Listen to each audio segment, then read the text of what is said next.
Hey everyone, it's Chrissy from Everyday Survival Gear, and today I bring you the review of the Sofirn, is that how you say it? Sofirn SP32.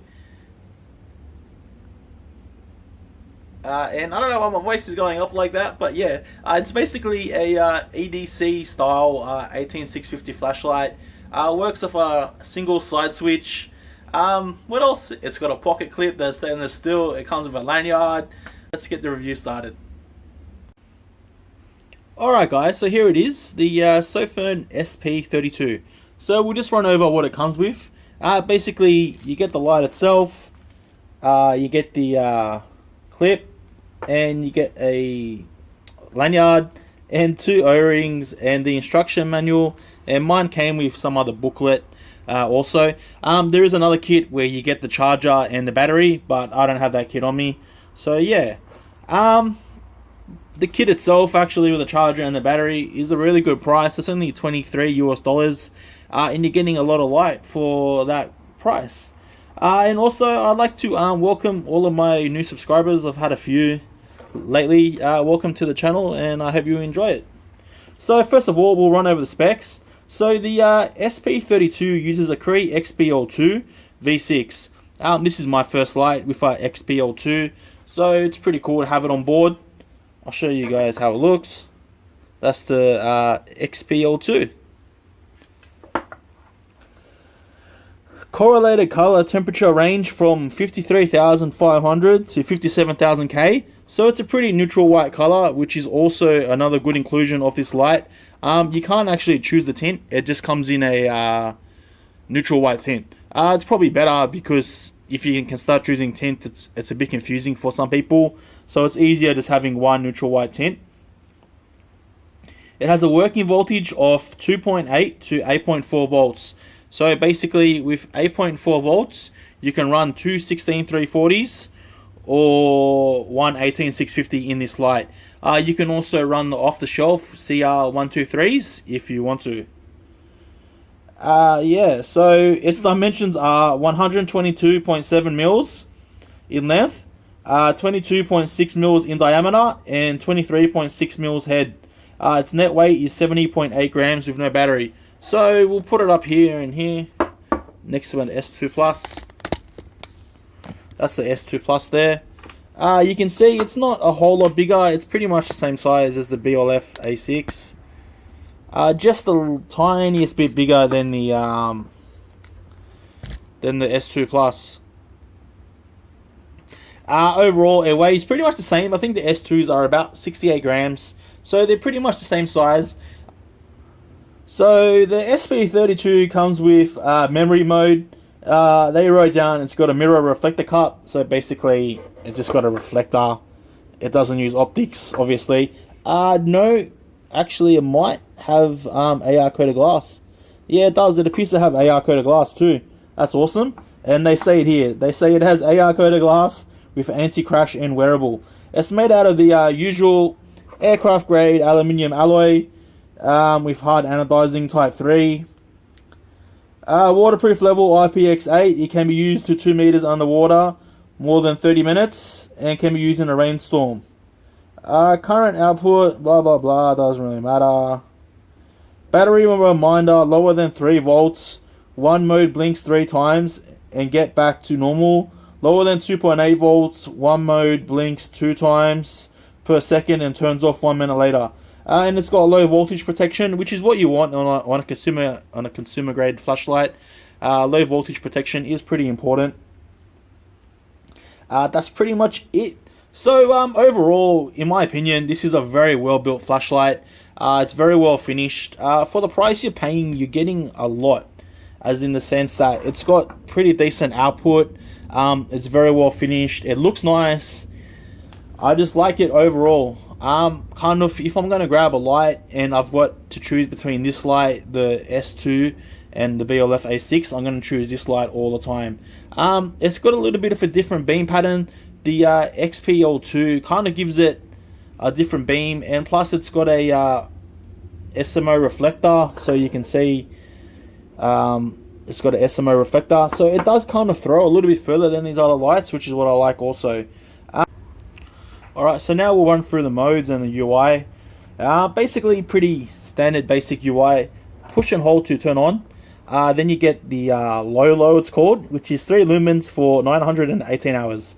Then you push once, and we get 15 lumens, 186 hours. Then once again, we get medium mode, 119 lumens, 17 hours and 10 minutes. Then we get high mode, 392 lumens, 6 hours and 56 minutes. And then turbo mode, 956 lumens, 1 hour and 17 minutes. Then it's about a double click, I'm pretty sure. And we get strobe mode, 956 lumens for 2 hours and 5 minutes. And to get back from strobe, you just push once. And to turn off, you just simply push and hold, and then it's off. I will just let the camera readjust there. So the UI is super simple. If I could add one thing to this light, I would have put a lockout on the side switch, but it doesn't actually have a lockout.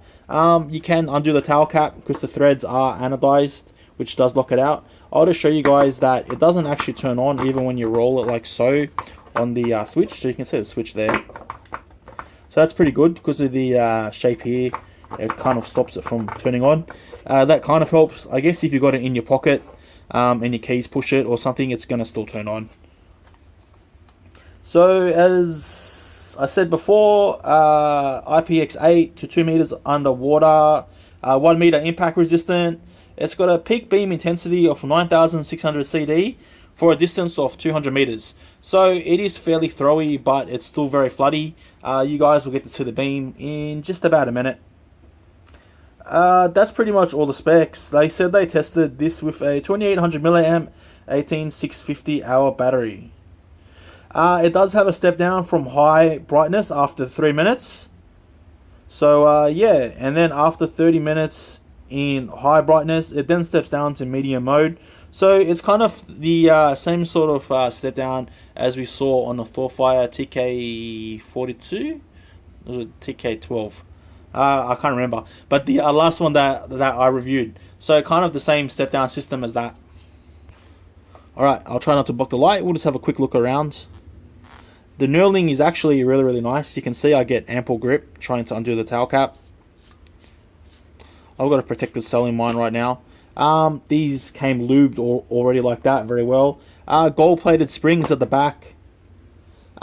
Seeing it's a side switch, I would have loved a magnet in here.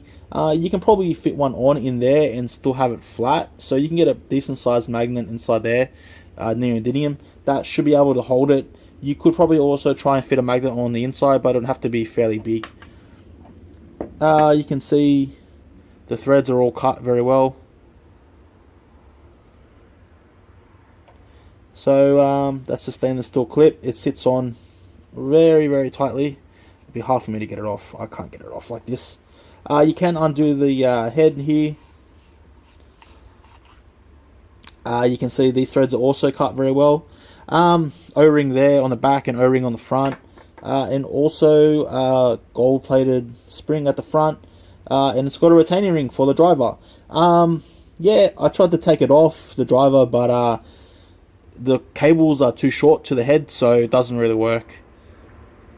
And then, you can see the SMO reflector there. We'll put it back together. So yes, it can tail stand. That's what I was talking about with a magnet. It's better to put a magnet that's a certain size. Yeah, so overall, I really can't complain about the build quality of the light. It's really good. I took mine away when I was away for the other week, and it's held up really well. If we compare it to the competitor and S2 Plus, side by side, they're both great lights. I prefer the Sofirn SP32 personally. I'm not just saying that because of the review.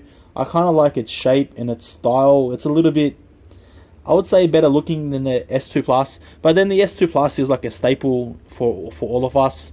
We've had it we've had it around now for so long that yeah, we just grab it as we go. Output wise, they're both pretty much the same. Price wise, if you were to buy an S2 Plus at normal price, it's going to work out pretty much the same as getting the SP32 in a package. If you can score it on sale, then that's a little bit different. But you can also get the SP32 cheaper than the Amazon price also.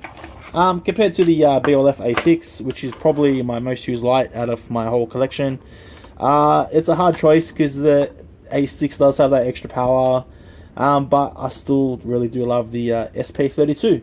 So that's enough jibber jabbing. We'll take these outside and see how they go. Alright lads, now we've got the SP32 on its low mode, which is a whopping 3 lumens for 918 hours. So we're about, let's just say, about 2 meters from the bin there. You can see it's doing a pretty good job at such a low lumen output. To me, this is better than having a moonlight mode because 3 lumens is still a little bit more usable. You guys probably can't see that well, but it's on the ground there. Yeah, we'll move up to the next mode now. Alright, next mode up is low mode. So 15 lumens for 186 hours. So we can probably move somewhere a little bit further now. So to that chair there is about 4 meters, so not too bad. Still a lot of light. 15 lumens for a low mode is actually pretty good. The mode spacing on the SP32 works out really well. And I forgot to add also, the SP32 comes with reverse polarity protection, which also helps if you insert the cells the wrong way, which I have done myself. Alright guys, now it's on 119 lumens, medium mode, which is 119 lumens I should say. So the SP32 also comes with a, well, it's kind of a soft start in a sense. You got to hold it for half a second to turn the light on. That's to stop accidental activation. Not sure how well that would work, but you can lock it out anyway because it does have a threaded tail cap. I should say anodized tail cap. They all come with threaded tail caps. So we are about, well, about 7-8 meters to the tree. I'm not at my actual spot yet. We'll go up next. We'll be high mode, which is 392 lumens. So just simply click once. That's 392 lumens. Now we can move back a little bit because there's enough light now. More. So that's high mode there, 392 lumens. So you can see from the beam pattern, the XPL2 actually works pretty good with a SMO reflector. Now I know a lot of people don't actually like these emitters because of the way that so as I was saying, so instead of having a hard layer or a phosphorus, they've actually got a soft layer which is spread out, and people say it kind of gives it a weird beam, but you can see from this beam it actually looks very good, even considering it's using a SMO reflector, which will be a little bit harder to make the beam look so good. It does reach to the tree at 100 meters. You guys won't be able to see it, but I can see it there pretty easy actually. Pretty cool. Alright guys, so now we have the turbo mode, which is 956 lumens for 1 hour and 17 minutes. You can see it puts out an awful lot of light. I actually measured mine a little bit higher than 956 lumens. My one came out to around about 1050. Yeah. Turbo mode stays on for 3 minutes and then it steps down to high mode. Which is pretty good because the light does start to get fairly warm putting out this much power. You can see it lights up the backyard really well. Does an outstanding job. You can see the beam profile with the XPL2 still does look good even on the high mode. You can see there is a defined hotspot, but it isn't too bad. We'll go to 100 meters now and we'll see how it does. So you guys will be able to see that now at 100 meters. It does really well. You can also see the tint. The tint is actually a fairly nice neutral white tint. It shows off all the colors pretty well.